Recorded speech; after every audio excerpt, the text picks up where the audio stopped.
one's HIV status as creating a separate law is just downright wrong.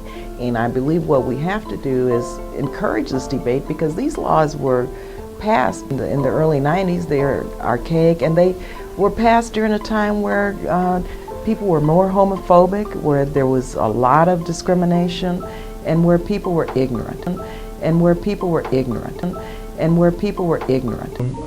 And where people were ignorant. I tell the rest in the book, but I also share that this is the beginning of the journey. This is the beginning of a new work, to ensure that mass incarceration doesn't happen to any race, whether black, Hispanic, Asian, white.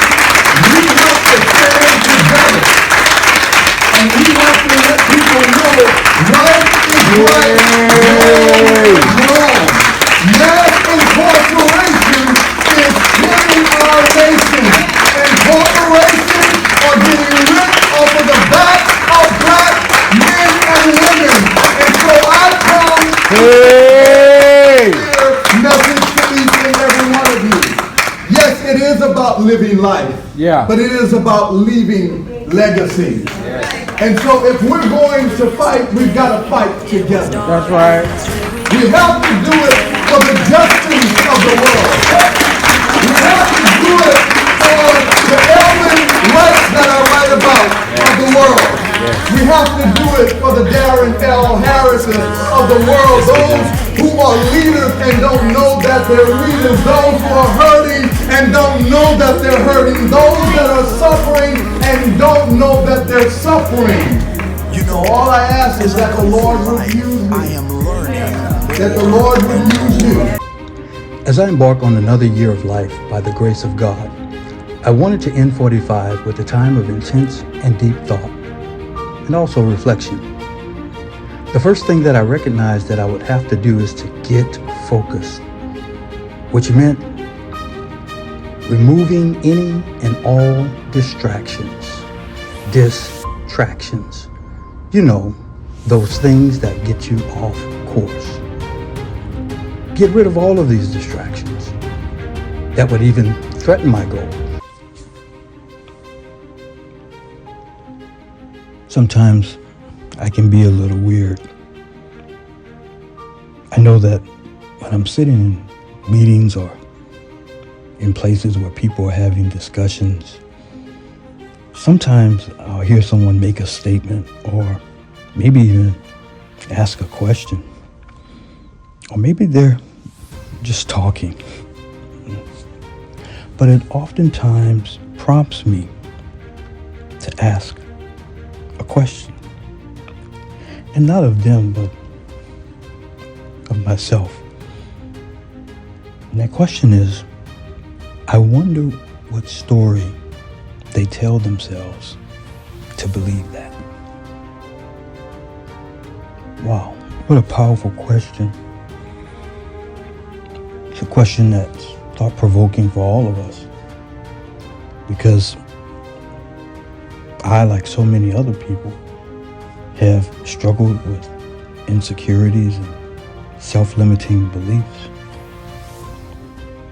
And I have to ask myself that question.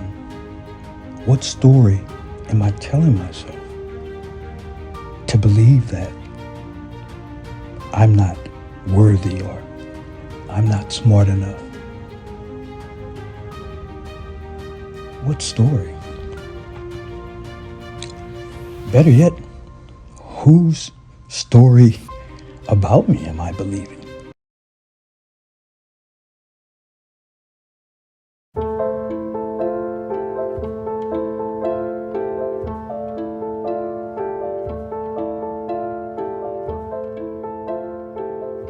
Using one's HIV status as creating a separate law is just downright wrong. And I believe what we have to do is encourage this debate, because these laws were passed in the early 90s. They're archaic, and they were passed during a time where people were more homophobic, where there was a lot of discrimination, and where people were ignorant. Well, I've met with many people and many great organizations around the country who saw this as a major issue that never was addressed legislatively. And one of the reasons I introduced this bill is so we could really raise public awareness. If you have 34 states with these statutes on the book, then yeah, the federal government's going to think that this is the correct place to be, when it's backwards. I serve as a member of the Global Commission, of the UN Global Commission on HIV and the Law. And through that commission, we're looking at vulnerable populations throughout the world.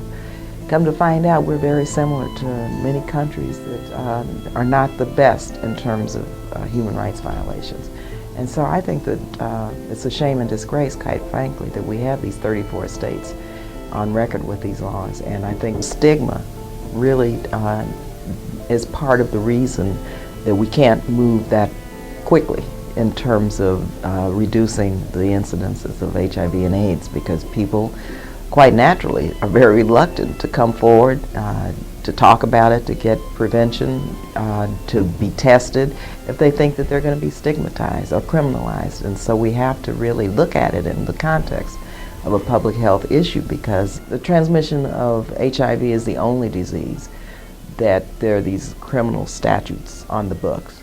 I think people with the virus are discriminated against, and whenever there's discrimination, you have to really call into question the constitutionality of it. There are 27 co-sponsors on your bill. Okay.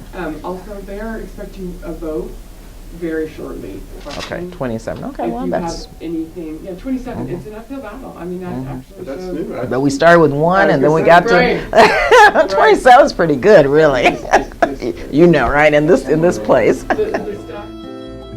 Well, I hope the public will call their members of Congress and ask them to get on my bill. We have 27 co-sponsors, which is, I think, for a very controversial piece of legislation such as this, that's very significant.